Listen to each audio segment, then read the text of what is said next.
Welcome to the next instalment of our coverage of the restoration of the 250 short wheelbase 1995 GT, the car that is famous for being associated with the RNLI, having been left to them by Richard Colton when he passed away a few years ago. Over the course of the last year, we've covered our restoration at DK of this car, taking it back to factory original and correct standard and highlighting how wonderful and original the car is and featuring all of its different competition specification bits and pieces that were on the car from new. And the quality of our restorations is determined by not only our knowledge and skill sets, but those of our subcontractors, our metal workers, our paint shops and our trim shop. And today we're here at Robbie O'Rourke's O'Rourke Coach Trimmers to catch up with Robbie and see how we're getting on with the job and to discuss a couple of questions that he has about difficult details on this particular car. So let's go inside. Good to see you, young fella. How are Rourke, you? thanks for having us. Very much. So here we are catching up over the short wheelbase. Obviously over the last few weeks, myself and yourself and AJ have had a lot of conversations about the different details that we've sort of had to get our head around and make sure that we're going in the right direction and putting the car back to absolutely as it was when it left the factory. And of course, this car has been retrimmed during its life, but I think as you commented just now, when you take the bits and pieces apart, you've definitely found some hints as to how it was when it left the factory. It's good that you got us down initially when you inspected the car, we helped you strip the cars out, because that was really important. So when we lift the carpet out, we can see what was below the glue surface. And so we found the back arches were all wool cloth, so you know there's stuff that we can repeat, which is great. And you know, any snippets of original materials and stuff, it is just a blessing. So a lot of other restorers, they just sort of pull a car apart, maybe get a teenager to do it because it's cheap labour, shot blast it, have it all painted underneath, and then all that information is lost, and that's a really important stage of the car. So it makes our job easy. And I think a lot of people do overlook the fact that these cars, you know, often they might have had small restorations, but when they've had major restorations, they've been absolutely back to a bare shell. Now, luckily, this car had never had that, so we've got evidence of, you know, bits of leather that have been torn off, and as you said, glue and carpets and things like that.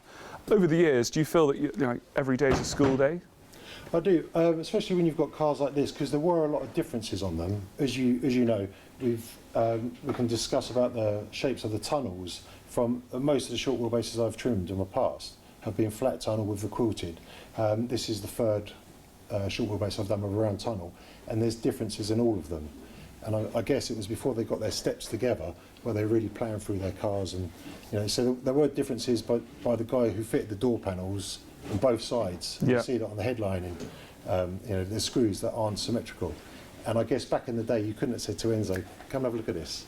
You know, I can't live with that screw. It's just an inch. You know, that's they had to live with what they had done. Yeah. So when we take the count rails and we find the original screws, although a panel can have been trimmed 2 or 3 times, we can kind of ascertain where the headlining rods were, the screws in between, what was original, and how many times around them they've been screwed. So we'll find out where they were and how unsystematic they were as well. And it's that kind of information I do enjoy. And this car, as we've mentioned, it's a particularly early car. It's a car with competition specification features. So what are the major differences between the majority of the 250 short wheelbase Berlinettas and indeed the California Spiders that you've done between this car and later cars? Well, predominantly weight saving. So in the boot, this one's got a bigger fuel tank, wool cloth instead of carpet and underlay, and the wool cloth was a little bit of an afterthought in terms of how it was put in there. So we try and do a bit of a better job. Yeah. And in the main, I guess that was just to stop toolkits and tyres and things rattling around. It's just a friction surface. Never did a great job of saving anything. But also the dashboard with the pods, you can see. So we haven't got a painted front of dash like a later car, which I never really liked actually, on a steel short wheelbase, because it instantly says I'm a steel car for a start because it's painted. And I've always thought a painted dash looked a bit funny, and well, you didn't really see it too much after that. I think maybe on 250 GTEs and things like that, but I prefer these earlier dashes. And you've discussed already the rounded tops of tunnels, but the doors are different as well slightly, aren't they? Yeah, door cappings, the door handles on this car. We went behind and we could find the old holes where the original ones were, and it came with those door handles.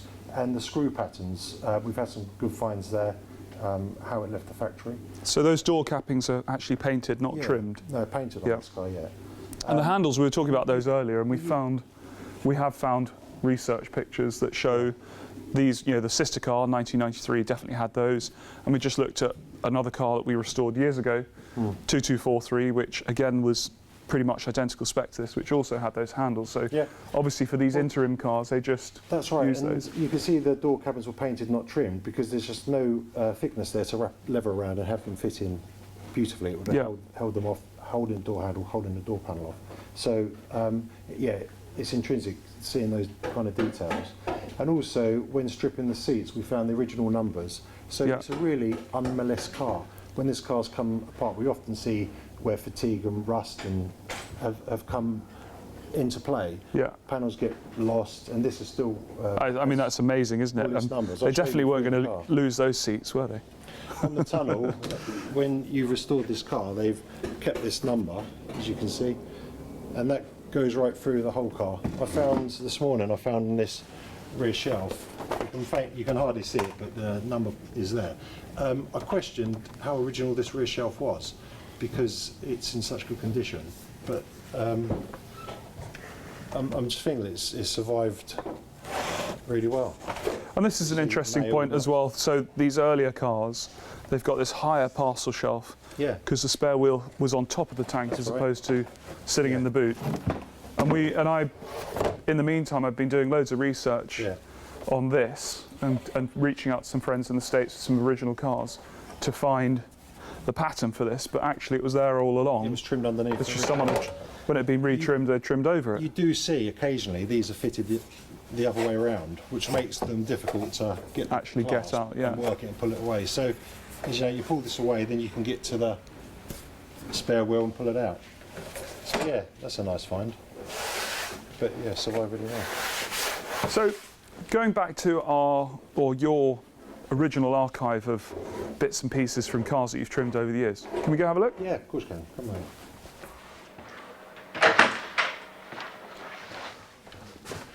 So here is my archive that I've been building up since I was 13, and I still have sleepless nights for the amount of stuff that I've thrown away over the past, where customers have just had no requirement for it. People weren't looking at the cars then as they do now, and it's so important. So now when you see a car with original interior come in, it's like... I actually taught myself out of more work than I take on, in terms of, you've got to leave that alone. But then a different customer will get hold of it. But as the years have gone by, the way in which restorations are carried out has changed. The values have gone up, but also the level of detail that people go to has increased, and especially in the last 10 years. That's it. It's an unbelievable change. And there's a lot of good trimmers out there, there's a lot of good restorers out there, but it's what makes the difference is the detail we're going through to get these right. A lot of trimmers can trim in a straight line or copy what we do, but it's the tiny little details that I can observe where they get it wrong, and we can back it up with fact. So what have we got here then, short wheelbase wise? A lot of this, cars we've trimmed for you over the years, anything that's original we'll keep behind. So stuff like original California door panels, where would you go to in the world to find another of those original door holes in it? And you can see the cloth that was on the inside of the doors. A lot of trimmers miss that. And they would be very similar, short wheelbase to... if you lay that on, the pocket size is absolutely the same. Screw holes are different. But, that was like the holes around the window winders. It was almost like cut with a knife and fork.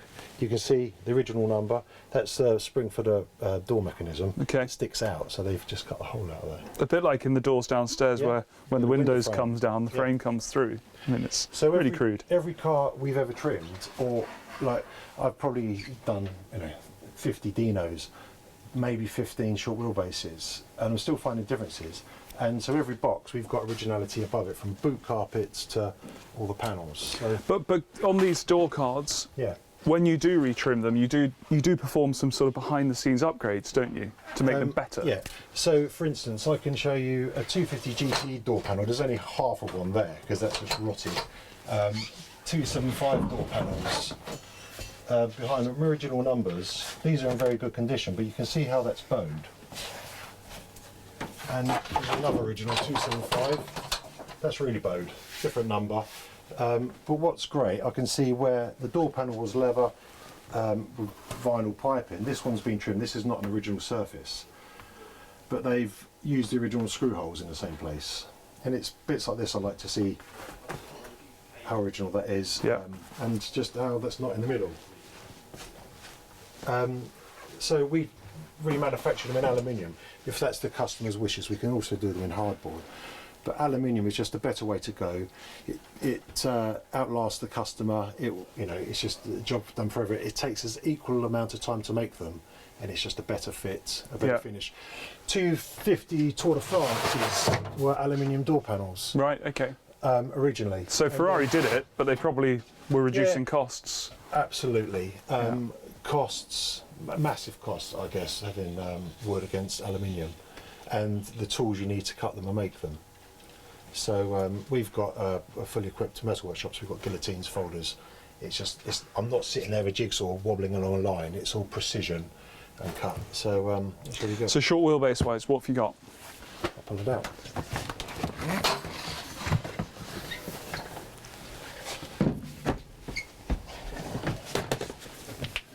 So in amongst my collection here is flat and curved tunnel short wheelbases. So I've had a lovely customer who gave me a tunnel for a flat quilted short wheelbase, and you can see the leather with the vinyl stitching and how they finish the pipe into the binding. You see them in different cars. And why do you think? Can you see a reason why they went from these curved tunnels to the square tunnels? Is it just ease of manufacture? Do you think? Yeah, definitely. There's a lot more skill in making a curved one, with wheeling it and flipping the edges. There's a lot more chances to get it wrong. Making a flat one is easier. So that could have been a manufacturing upgrade, because you see the curved ones on the early cars, flat ones on the later ones. So possibly, yeah. Yeah, I'd love to know. a lot of the things, especially on these short wheelbase, it does seem that the earlier cars were much more, they were built with a higher cost in mind, and more detail, whereas the later cars, a lot of the things that were lost were easier to do. Like the fuel filler moving, like the spare wheel moving, like the change in the transmission tunnel. It was easier. Yeah. And again, I think it highlights why these earlier cars are just a bit more special, a bit more bespoke, a bit more early Ferrari. Yeah, and it's gathering all that information so you can back up with fact. We're not punting.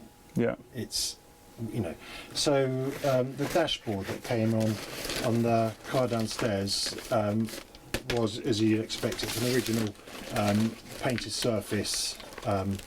So we have more of these. This is without the heavy pods that you see on the car downstairs. But you can see that the leather is coloured on one side and not the other, so it's not a dyed through. Surface painted. Yeah. Yeah. So when you wear the leather, the tan grins through, and it's a nice period finish of a well-loved and used car. Also the headlining. So matching the original.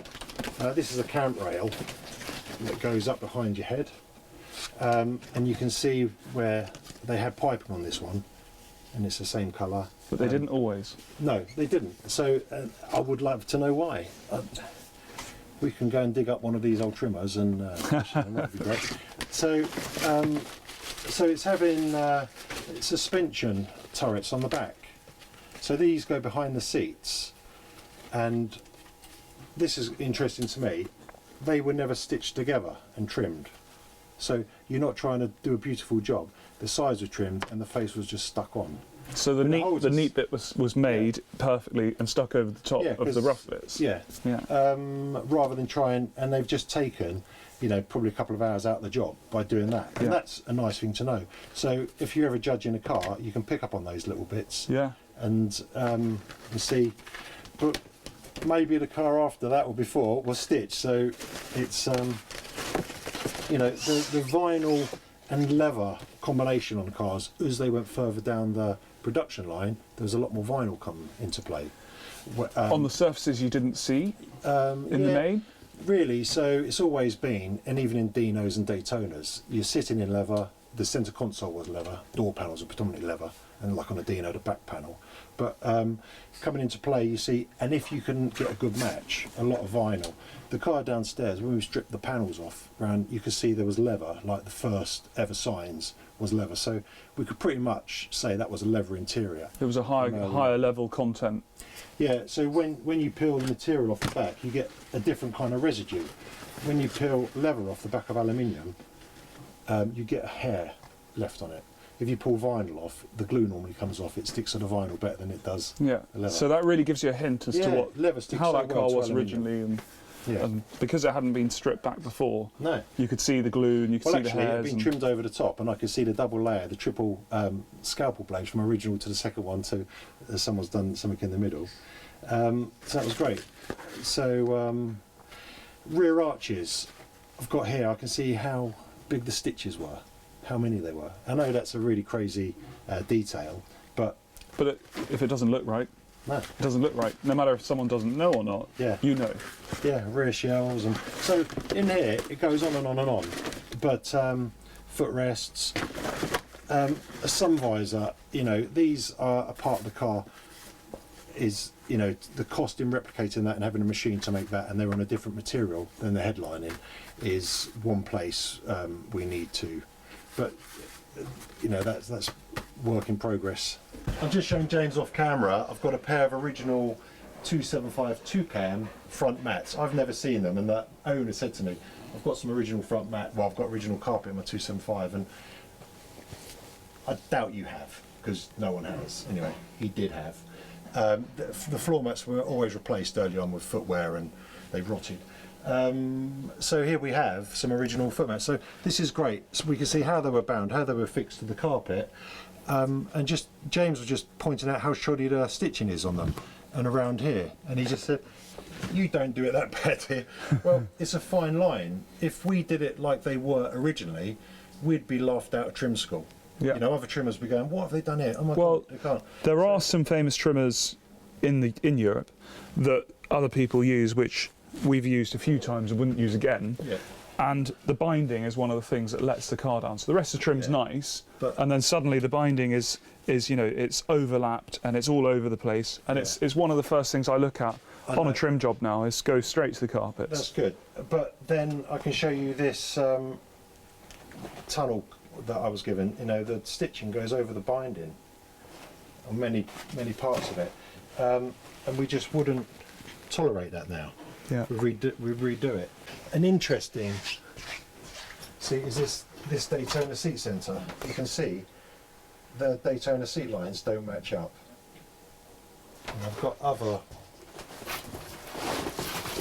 ones here. You can just see how shoddy they were.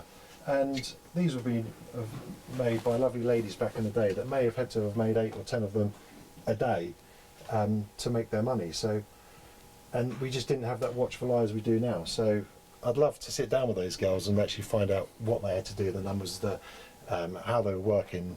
You know, it was How they got it as good as they brutal. did, because they weren't terrible. No, Just but also the war of interiors, when like Bizzarini, Lamborghini, all these marques came out with great interiors and started pushing the boat on double stitching, diamond stitching, and all the, you know, it really did charge it. You go and see what other people are doing, who was behind it, and yeah. then them trimmers Who came up with the idea? being lynched and Yeah. going working for Ferrari. And I always amazed, if you sort of in the early 20s, 30s went to a motor show and you just saw what Rolls-Royce were doing on their door panels with the beautiful wood inlays and the marquetry. You know, there was more work going into those cars, Yeah, the door detail. panels, than there. But it's the detail that counts. Yeah, yeah. Great. Well, thank you very much for showing us all that. My pleasure.